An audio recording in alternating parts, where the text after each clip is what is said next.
نو کے قلم کی آڈیو پوڈ کاسٹ میں آپ کا خوش آمدید۔ آج کا موضوع ہے نوروز کی تاریخی و شرعی حیثیت۔ تحریر مفتی محمد اشرف ملک، آواز رضوان سلطان۔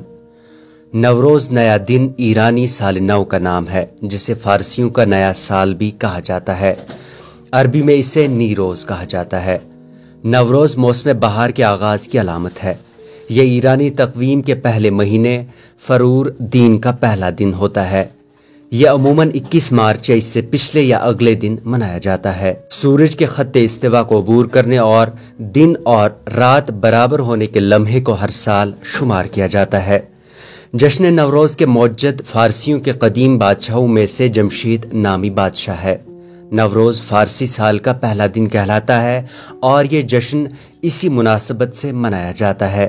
مصر کے قبطی بھی نوروز سے سال نو کا آغاز کرتے اور جشن مناتے ہیں، جو عید شم النسیم کے نام سے معروف ہے۔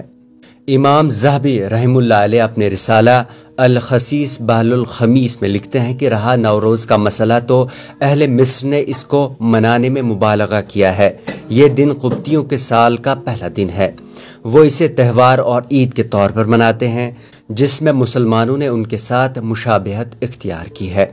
مسلمانوں کے لیے صرف دو عیدیں ہیں جنہیں بطور تہوار منانا جائز ہے، عید الفطر اور عید الاضحیٰ۔ اس کے علاوہ جتنے تہوار اور عیدیں ہیں وہ سب بدعت ہیں، غیر شرعی تہمات اور گوناگو رسومات پر مشتمل ہیں، ان کا منانا جائز نہیں۔ حضرت انس رضی اللہ تعالیٰ عنہ سے مروی ہے کہ رسول کریم صلی اللہ علیہ وسلم مدینہ شریف تشریف لائے تو اہل مدینہ کے دو تہوار تھے جس میں وہ کھیلا کرتے تھے۔ رسول کریم صلی اللہ علیہ وسلم نے دریافت فرمایا، ان دو تہواروں کی حقیقت کیا ہے؟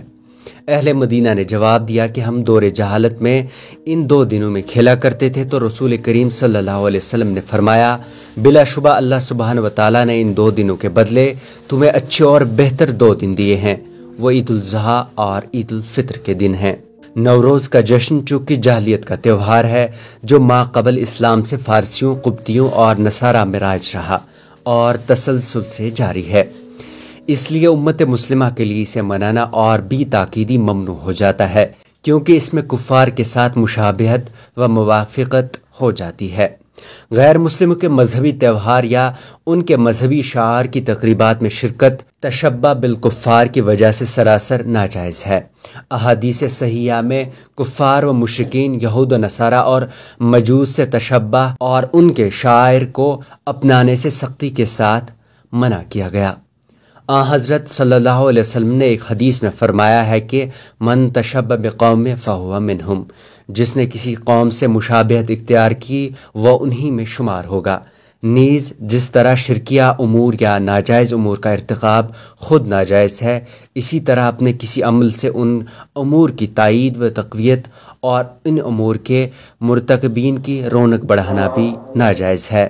سیدنا عبداللہ بن عمرو بن عاص رضی اللہ تعالیٰ عنہما فرماتے ہیں، جو شخص اجمیوں یعنی غیر مسلموں کی نقالی میں نوروز اور مہرجان یعنی مذہبی تہوار کا دن مناتا ہے اور آخر عمر تک اپنے اس کام کو کسی طور درست بھی سمجھتا ہے، تو وہ قیامت کے دن غیر مسلموں کے ساتھ ہی اٹھایا جائے گا۔ شیخ بن جبرین حفظ اللہ کہتے ہیں، بدعتیوں کے تہوار مثلاً عیسائیوں کی عید میلاد، کرسمس، نوروز اور مہرجان وغیرہ تہوار منانے جائز نہیں، اور اسی طرح وہ تہوار جو مسلمانوں نے ایجاد کر لیے ہیں۔ غرض نوروز موسمی تبدیلی کا نقطۂ آغاز اور بہار نو کی نوید دل نواز ہے، اس کے علاوہ اس کی کوئی شرعی حیثیت و حقیقت نہیں۔